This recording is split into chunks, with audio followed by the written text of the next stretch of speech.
You've heard of the Greater Israel Project. You think it's something Israel's still working toward, but you're wrong. The Greater Israel Project is already here. It exists by proxy. What Israel seeks now is far more ambitious. A global empire, not through physical occupation, but through proxy power, surveillance, and artificial intelligence. This is an eschatological endgame, a Jewish empire ruled by the chosen people, born through chaos, justified with prophecy, enforced by data, empowered by an artificial Messiah that sees, predicts, and governs human behavior with godlike authority. To some, it's redemption, the long-awaited promise of heaven brought down to earth by human hands. But to others, it's the Antichrist, a dystopian hellscape, a blasphemous kingdom where science becomes sorcery, machines become oracles, and an all-seeing godlike intelligence rules mankind from temples of data, demanding submission not through faith, but through surveillance. Call it Pax Judaica, or call it the future. Either way, it doesn't need your consent, only your submission.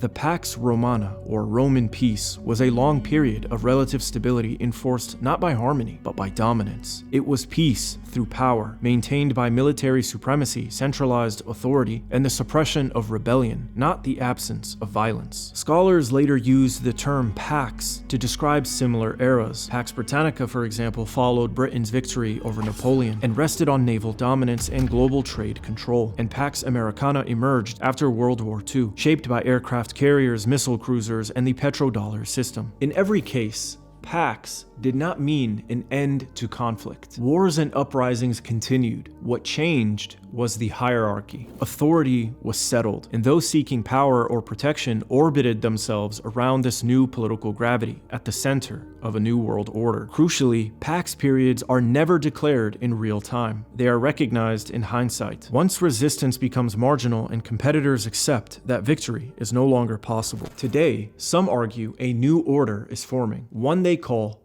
Pax Judaica, an era in which Israel's rivals have been neutralized and its influence consolidated, not only through military outcomes, but through political leverage, lobbying power, blackmail, intelligence dominance, and advanced surveillance. At first glance, this idea seems implausible. Israel is small. It lacks strategic depth. It depends heavily on Western military, economic, and diplomatic support, and exists within the framework of the American empire. So how could it possibly function as a global empire, exerting influence far beyond its borders? The answer requires us to rethink what power looks like in the information age. When most people hear the word empire, they imagine vast armies occupying territory, overseas bases spanning continents, massive navies patrolling the globe, and aircraft carriers parked off foreign coasts. In short, hard power. Israel does not fit that traditional image, yet Israel is a formidable military force. It possesses the most powerful military in the Middle East, and, according to senior analysts at the Institute for the Study of War, fields the best air force in the world on a pilot-for-pilot basis. It operates advanced naval assets, including nuclear-capable submarines, maintains at least 150 nuclear warheads, making it one of only 9 nuclear-armed states, and fields the densest and most sophisticated air defense network on the planet, rendering it more militarily capable than most states, including many in Western Europe. What Israel lacks is not capability, but scale. It does not have the population, industrial base, resources, or global logistics footprint of traditional empires like the United States, Russia, or China. It does not field aircraft carriers or manufacture the volume of hardware and weaponry required to sustain global conventional dominance on its own. But what if that no longer mattered? What if influence no longer required matching great powers ship for ship or base for base? What if control came not from possessing a global force, but from directing one? What if the key was not actually becoming an empire, but steering one that already exists? Israel's power derives less from what it controls within its borders than from the leverage it exercises beyond them through institutions, alliances, intelligence networks, technology, finance, lobbying, blackmail, and propaganda in other countries. In short, Pax Judaica describes an empire made possible by proxy, sustained leverage over existing powers rather than direct occupation. The United States remains remains the most powerful imperial structure on Earth, militarily, financially, and institutionally. But power does not necessarily belong to whoever owns the machine, it belongs to whoever steers it. Over the decades, Israel's Zionist networks in the United States learned how to operate inside the institutions where American interests are interpreted and decisions are made. As a result, Israel does not need to own or command the aircraft carrier if it can shape the conversation that determines where it sails. Therefore, Pax Judaica is not about replacing or equaling American power, but hijacking it, leveraging US resources to advance Israel's own interests and goals. Yet for many, Pax Judaica still sounds implausible, and I think it's because people still don't grasp the extent to which Israel has gained leverage over the American empire. Beneath all the arguments, what this comes down to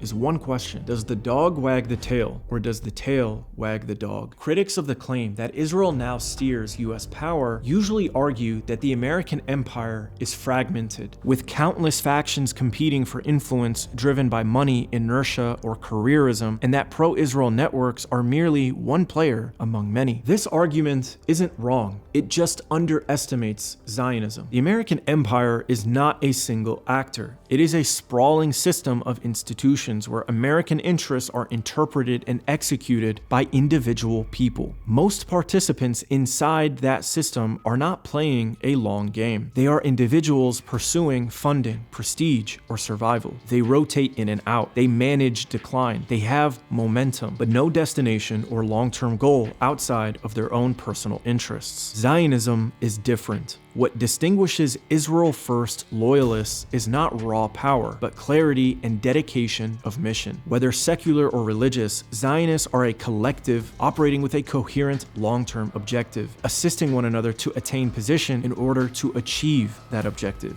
In slow, bloated bureaucracies, the faction that knows exactly what it wants will outperform those that do not. The second argument holds that the United States has always been imperial, long before its relationship with Israel, and that Israel functions merely as a regional asset, a junior partner doing America's dirty work rather than shaping policy. Supporters of this view often cite Joe Biden's remark that if there were not an Israel, we'd have to invent one, or former Secretary of State Alexander Haig's description of Israel as America's largest aircraft carrier that cannot be sunk. In this framework, Israel is a strategic tool, not an independent driver of power. These claims are not false. They're just no longer true. They reflect a Cold War era that no longer exists. The collapse of the Soviet Union removed a peer competitor in the region that backed the pan-Arab movements opposed to Western imperialism. Subsequent wars in Iraq, Afghanistan, Libya, and Syria destroyed rival states and turned the rest of the region into a network of collaborators. In this environment, the United States no longer depends on a single indispensable enforcer to project power. It has no shortage of partners willing to offer money, diplomatic alignment, intelligence cooperation, basing access, and territory to maintain US dominance. In that context, Israel is no longer uniquely necessary as an unsinkable aircraft carrier, which raises the real question. If the United States no longer needs Israel to project power in the region, why does it insist on continuing to empower Israel over all others? Why tolerate behavior that generates instability, backlash, and regional chaos when there are alternative partners willing to serve US interests and pay for the privilege? This is why the old model breaks down, and the argument shifts from hard power to institutional leverage. On paper, the United States holds enormous leverage over Israel. In theory, this should allow Washington to compel Israeli behavior. In practice, however, across multiple administrations, whether they're Democratic or Republican, it has not been able to restrain or compel Israeli behavior. And it's not because the leverage doesn't exist, it's because the leverage is neutralized from within. This contrast is revealing. In the early 1990s, Israel required US guarantees for a $10 billion loan to absorb Russian immigrants after the Soviet Union collapse. President George H.W. Bush was interested in negotiating a deal between the Israelis and the Palestinians at the time. So President H.W. Bush wanted a guarantee that Israel was not going to use the money that the US was going to help them obtain to expand settlements in the West Bank. So he used his leverage over Israel, drew a hard line, and forced compliance. And it worked. Israel caved, but it was the last time they would ever do so. Fast forward 20 years, and Benjamin Netanyahu standing in front of Congress urging the United States to sabotage its own president and the Iran nuclear agreement in order to satisfy Israel's interests, which ended up happening within just a few years. A decade later, despite Israel's full dependence on American weapons and cover, both Joe Biden and Donald Trump gave it everything it needed to carry out the genocide in Gaza and go to war with Iran. Aircraft carriers were deployed, missile defenses were activated, tens of billions of dollars were spent, all at enormous cost to America's global standing and domestic political support. By any rational measure, this ran against America's interests. Yet it continued. Israel was still dependent on the United States, arguably more than ever. So how did the US go from President Bush demanding Israel cave to his demands to presidents bending over and giving Israel everything it wants? The answer is simple. What changed was Israel's leverage over America's leverage. You see, administrations rotate, presidents come and go, but Zionist networks with their long-term objectives remain embedded, permanent, shaping narratives and incentives from inside the system. To quote Benjamin Netanyahu from a private conversation recorded over 30 years ago,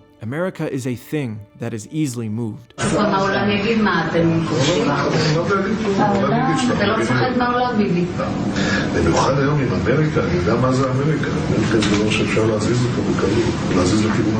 So the force still moves, the weapons remain American, the sanctions remain American, the flag is still American, but the direction is not. This is what I mean by proxy rule. Not by Israel holding the sword of empire, but by dictating where it swings. And that is why Pax Judaica is invisible to those still expecting to see the Jewish empire resemble something like Rome, Britain, or the United States in its traditional form. To put this in pop culture terms, you're searching for the female Titan. What you need to be looking for is Annie.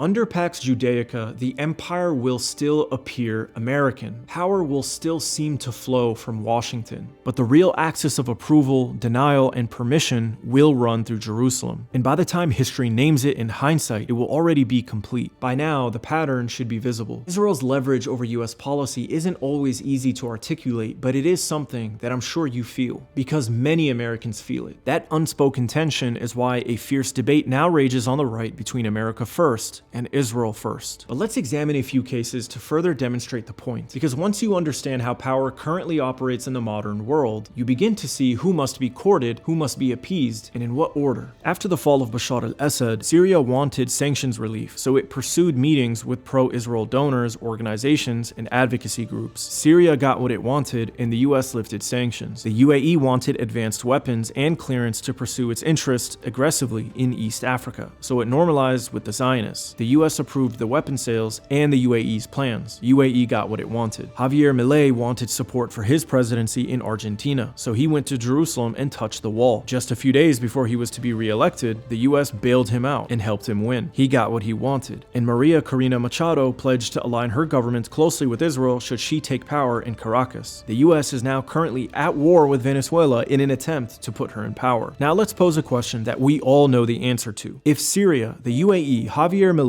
or Maria Machado offered to do whatever the US asked but opposed Israel, would they have gotten what they wanted? We all know the answer to that question. So the implication then is clear. Access to Washington runs through the Zionists. These are not isolated or unique gestures. They are signals of who truly holds power. In any Pax system, elites instinctively learn where authority ultimately rests. They learn which doors open others and which remain locked, no matter how loudly you knock. This is how gatekeeping works. Alignment is rewarded, non-alignment is punished. Despite the genocide in Gaza, you find state actors and elites from all around the world seeking Israel's favor. Meanwhile, Russia is treated as a toxic actor for its invasion of Ukraine, despite being 100 times more powerful than Israel in terms of hard power. These states and actors are positioning themselves within a system they believe will endure, orbiting the political gravity of Pax Judaica. Now the question becomes, how does this system cement itself? In the digital age, the answer is surveillance. In a world growing more chaotic and unstable by the year, power no longer comes from force alone. It comes from visibility. Governments are shifting from punishing dissent after it occurs to anticipating and neutralizing it before it even forms. This is where data, AI, and surveillance becomes decisive. Once separate systems like banking, taxes, travel, biometrics, social media, communications are now being merged into unified profiles that track not only who people are, but how much money they have, how they behave, what they believe in, and what they are likely to do next. This convergence is accelerating. At the same time, artificial intelligence is automating entire sectors of labor, concentrating wealth upward at a rate we've never seen before, and hollowing out one of the primary sources of meaning and structure in modern life: work. This creates a problem that no empire has ever faced before. How do you govern populations that are no longer economically necessary, but remain politically present? One answer is dependency. In exchange for taking all of the jobs and all of the wealth, AI companies will offer consistent stimulus checks, otherwise known as universal basic income. OpenAI, for example, created WorldCoin, a cryptocurrency to share wealth with the average pleb. To obtain this WorldCoin, you must first scan your iris so your profile can be reviewed. This UBI is framed as fair exchange for taking all of the world's wealth and labor. In reality, however, it is a shackle, a chain, forced dependence that crushes human individual autonomy. Systems like universal basic income from AI companies that will distribute resources at scale require monitoring, eligibility, and enforcement. So in short, your survival as a person that can no longer earn money in a world where AI has taken all the jobs will be conditional on whether or not you behave and obey the system. So if you behave, scan your iris and you'll get your stimulus check. Criticize the government or express a dissenting opinion, and when you scan your iris, you'll be denied the resources you need to live. Even if you have money or credits saved up, you will not be able to spend it if your identity has been flagged for non-compliance. You won't be able to drive, fly, buy food, exercise, get healthcare, or travel without total submission to the system. This system is being built. That is why surveillance will be crucial. And as we mentioned earlier, historically, personal data was compartmentalized. Today, those walls are quickly collapsing, and private technology firms are parking themselves between governments and populations, integrating data at scale and centralizing surveillance infrastructure across borders. All of your data is being packaged into a neat little profile so the elite who hoard all the wealth can determine whether or not you're being a good little goy.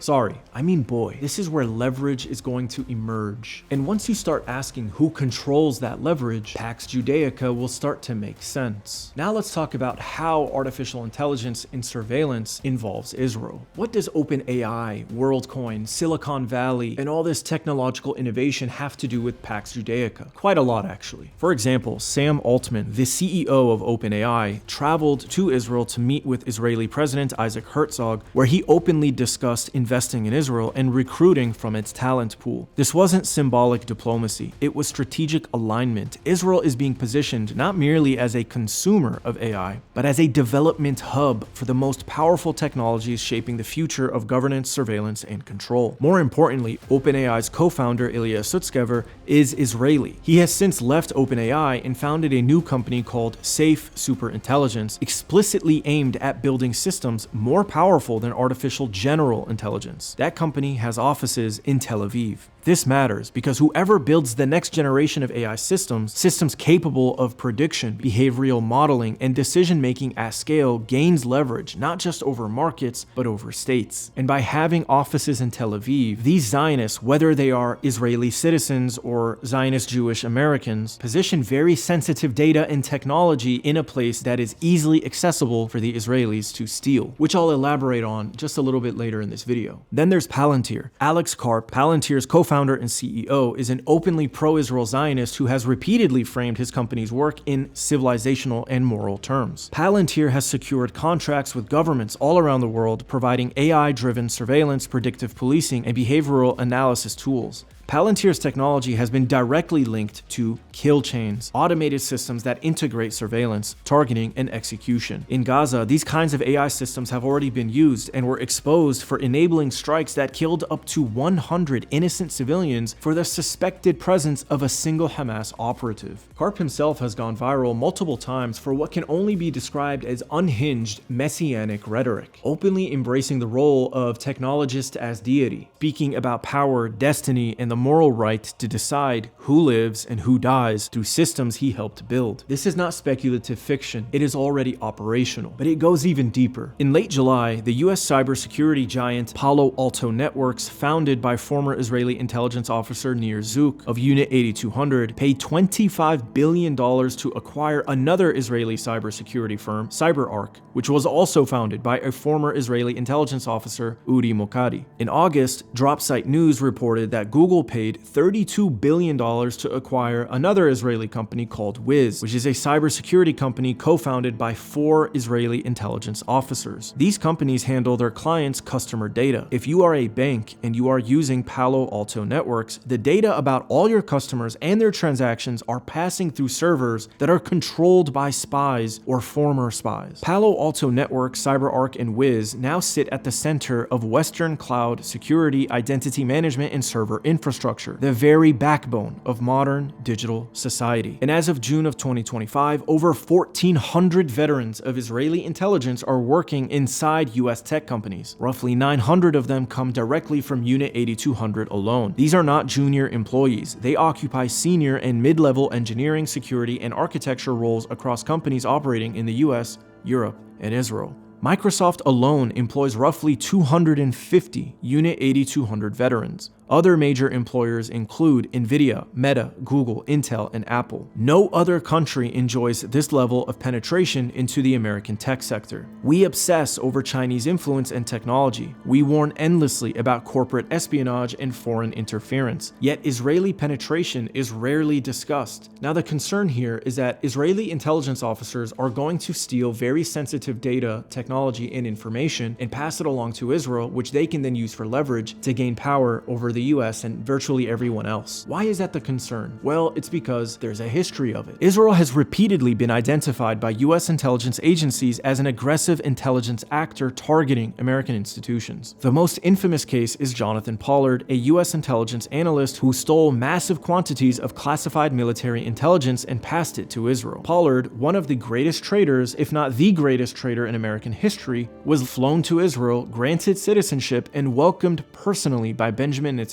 Upon landing, Pollard fell to his knees and kissed the ground. I think it's fair to say he wasn't America first. Despite Israel being formally recognized as an intelligence threat, American governments and corporations continue to grant Israeli intelligence-linked firms access to sensitive data through contracts, hiring pipelines, and acquisitions. This is how Israel gains leverage. Now let's put this all together. OpenAI, Palantir, cybersecurity monopolies, Unit 8200 pipelines, AI-driven surveillance, predictive control. A pattern emerges. Israel is not accidentally overrepresented in AI, data, cybersecurity, and intelligence. It is intentionally positioning itself at the choke points of the digital world. And in a world governed by data, whoever sees everything decides everything. This is how and why surveillance is not a side issue of Pax Judaica. It's its foundation. Whoever designs and interprets these systems doesn't merely observe it, they shape it. They determine which behaviors are flagged and which people retain access. And Israel has positioned itself as structurally central to this architecture. You see, Palestine is one large cage for lab rats. Decades of Israeli military occupation produced expertise in signal intelligence, population monitoring, and behavioral prediction. That experience migrated into the private sector and became exportable infrastructure. In short, Israel's crimes against the Palestinians became a commercial product. As Western governments confront instability from migration to economic decline, they will increasingly rely on technologies that enable total surveillance. Sensitive data, predictive capacity, and analytical power will flow through Israeli-linked security ecosystems. So this is not about troops or territory. This is about reach. The ability to monitor populations at scale, predict intent, and intervene invisibly creates a form of dominance previous empires never possessed. Authority will become continuous, preemptive, and unseen. That is how Pax Judaica becomes inevitable. And what we're witnessing now are actually early flashes of this kind of control. We've all witnessed Zionist networks direct Western states to arrest, censor, and destroy lives in the name of protecting the Jewish empire. From ICE kidnapping critics of Israel on the streets in broad daylight, to doctors leaders having their medical license revoked over tweeting about Jewish supremacy, Zionism, and Israel's genocide in Gaza, to mass arrests of activists upholding international law, the pattern is clear. This level of control is unprecedented, but it's not exactly unexpected. Science fiction and religion have long warned of this kind of power taking form. These warnings, found in the eschatological traditions of the Abrahamic faiths, are relevant to the concept of Pax Judaica, because the Israeli state invokes Judaism itself, grounding its legitimacy in Jewish religious inheritance, and because Zionists openly invoke theology to justify their political power. Zionism has long argued that Jewish sovereignty over Palestine is divinely sanctioned, rooted in biblical promise rather than modern international law. That claim has been used to justify settlement expansion, ethnic cleansing, permanent domination, and even genocide, framed not as political choices,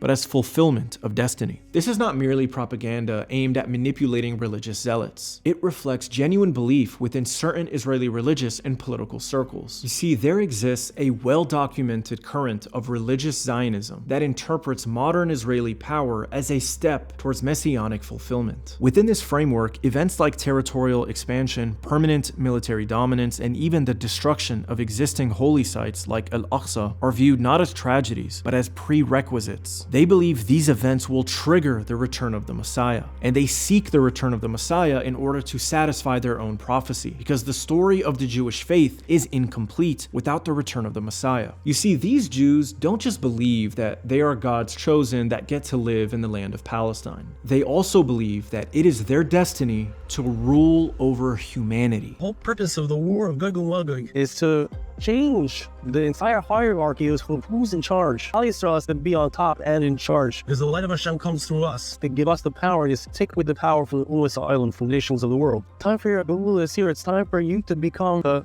leader of the world. Hashem will be the one who gives us power, gives us strength. The Jewish people will be the leaders of the world. All prophecy here. Yitzchak said, I made him your master. Whatever I will give you will be his. Better for you, you don't get a lot. Anyway, will belong to him. Whatever you're gonna have, the Jews will always control you. The Jews are in charge of the world. Science, financial, politics, behind the presidents. Even now, everybody knows that all the campaign of Donald Trump is his son-in-law, the Jew, Kushner. Not all Jews believe this, but a powerful bloc of Zionists do, and they believe they must hasten the return of the Messiah by advancing Israel's power on earth. One of the most influential figures in modern Jewish religious history was Menachem Mendel Schneerson, otherwise known as the Lubavitcher Rebbe of the Chabad movement. His teachings profoundly shaped messianic expectations within parts of the Zionist world. High-ranking Israeli politicians often sought his guidance, and his influence extended well beyond theology into statecraft. In the early 1990s, Schneerson told Netanyahu that he wasn't doing enough to hasten the return of the Messiah. בכל העניינים. בזמן שישראל לאחרונה נמצאו כמה עניינים. מה שרואה עוד, וגם משהו שעדיין משאיר ליבו. אז הייתה משהו במה ידיעתו. כנראה שהיא מספיק, כאילו שהיום כבר כמה שעות התבדל עדיין ליבו. This is a reminder that religious urgency has always existed alongside Israeli power. Now, it is critical to be precise here. Jews interpret their faith differently. There are Jews opposed to this because they believe that they must be passive and patient as they wait for the Messiah to return. But a powerful block of Zionist ideology does exist, one that fuses theology, state power, and historical destiny into a single narrative of ascendancy. That is why eschatology matters when discussing Pax Judaica.